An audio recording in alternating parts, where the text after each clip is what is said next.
and the South Vietnamese Air Force, which within a couple of days would no longer exist, were flying out. Not all of those helicopters made it. A lot of them landed in the water. So there's this long chain of these life rafts. Good point.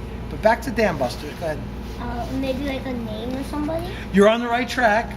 Like probably something happened and then one of the words were like I.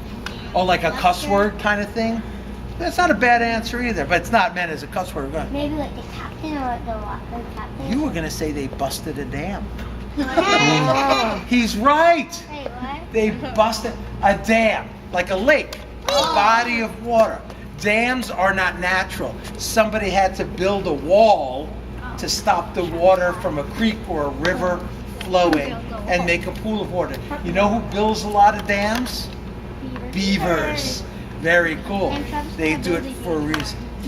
But no, lots of governments build dams as well because number one, that the river doesn't flood as much anymore, but also that water is used for drinking. And then you can generate electricity with that stored up water energy as well.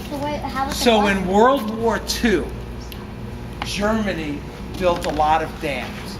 And the British said, we have to bust that dam. How hard can that be? It's incredibly hard. The British Air Force, the Royal Air Force, they sent in fighters and bombers. Couldn't blow it up. They sent some more. Then the Royal Navy said, we'll take a shot at that. And they got their planes and they went in. Nobody could bust that dam. They couldn't blow it up at all. It's crazy. So they tried again and again. Finally, somebody remembered math. Does anybody here like math? No. Good. I'm glad to see lots of hands go up. Because those mathematicians figured out a way that the bomb would spin the right way and bust the dam. Those British people, by busting the dam, they wound up saving a lot of lives doing that. 6 years later, during the Korean War, the United States identified a dam. We said, we have to blow up that dam. How hard can that be? It was incredibly hard. Again. And the U.S. Air Force tried, and the Marines said, give us a shot. They couldn't do it. The Navy said, we'll try. They couldn't do it. And then everybody remembered, math. Math rules. So they went back in again, and it was a U.S. Navy group that did it. Using math, they were able to bust the dam. So they called themselves the DamBusters. A few years later, the Secretary of the Navy allowed them to be called officially the DamBusters.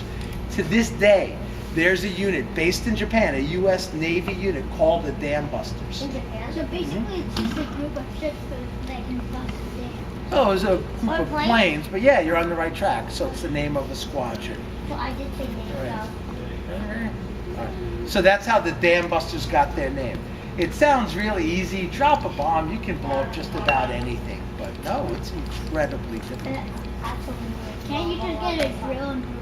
Yeah, you would think, but you can't. Any other questions about anything that we've seen here? How about an axe? Well, that would require that you be on the ground and axing up, but don't forget, we're blowing up an enemy dam, which means we're in enemy territory. It's best done in a plane. How about an atomic bomb? Well, that's getting messy now. So. Too messy. That's kill. I can see building dams. It's not water. The dams that we were talking about were generating electricity. And it became a military target because the generation of the electricity was being used to build things that the military objective was trying to stop them from building them. Make sense?